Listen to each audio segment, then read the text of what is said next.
আজকে আমি রিফ্রেশিং একটা জুস বানাবো, তার জন্য লাগছে এখানে হচ্ছে লেবু নিয়েছি হচ্ছে পুদিনা পাতা, আর নিয়েছি যে স্যালাইন থাকে ওর স্যালাইন, সেটা নিয়েছি 2টা।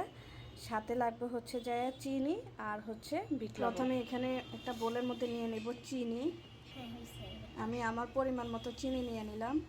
তারপর এখানে দিয়ে দিব হচ্ছে পুদিনা পাতা।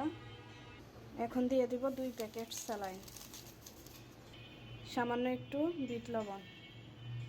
এখন হাতের সাহায্যে হচ্ছে যে পুদিনা পাতাগুলো একটু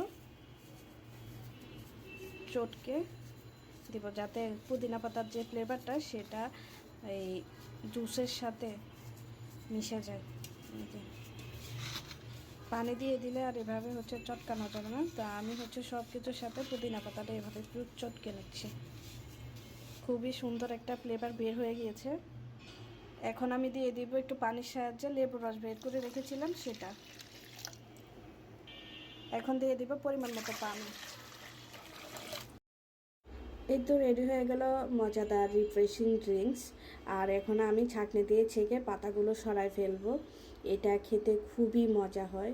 তো এটা এখানে হচ্ছে মেয়ের জন্য খুবই সুন্দর করে ডেকোরেশন করে দিলাম। মেয়ে তো দেখেই বলতেছে ওয়াও, আর খেতেও নাকি অসম্ভব মজা হয়েছে। আসসালামু আলাইকুম, কি অবস্থা সবার?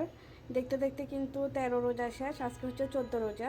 তো এখানে হচ্ছে ইফতারের জন্য হচ্ছে যা যা রেডি করব সব গুছিয়ে নিয়েছি। এই যে এখানে ছোলার উপরে সিদ্ধ আলু ম্যাশ করে রেখে দিয়েছি, ধনিয়া পাতা কুচি করে রেখেছি, ফ্রিজ থেকে যে আদা রসুন জিরা বাটাটা বের করে নিয়েছি। এখানে হচ্ছে পেঁয়াজি বানানোর জন্য ডালটা একদম সমস্ত মশলা দিয়ে মাখিয়ে রেখেছি। এটা হচ্ছে আলুর চপের জন্য একদম সুন্দর করে গোল গোল করে রেখে দিয়েছি। পেঁয়াজ টমেটো কাঁচামরিচ ছোলা বোনা করতে এগুলো লাগবে। আর হচ্ছে সেই আলুর চপের জন্য ভেষন গোলা। তো অনেকেরই প্রশ্ন যে আপু তুমি বেগুনি বানাচ্ছ না কেন? বেগুনি বানাই না, আমার হাজব্যান্ডের বেগুনে প্রচুর পরিমাণ অ্যালার্জি, ডাক্তারের নিষেধ আছে যে বেগুন খাওয়া যাবে না। তো ওই কারণে হচ্ছে আমি একদিনও বেগুনি বানাই না, আর কোনো রিজন না। তো এই ছিল হচ্ছে আমার আজকের ভিডিও। আজকে ইফতারিতে এগুলোতেই ছিল। দেখা হবে নেক্সট ভিডিওতে। সবাই ভালো থাকবেন।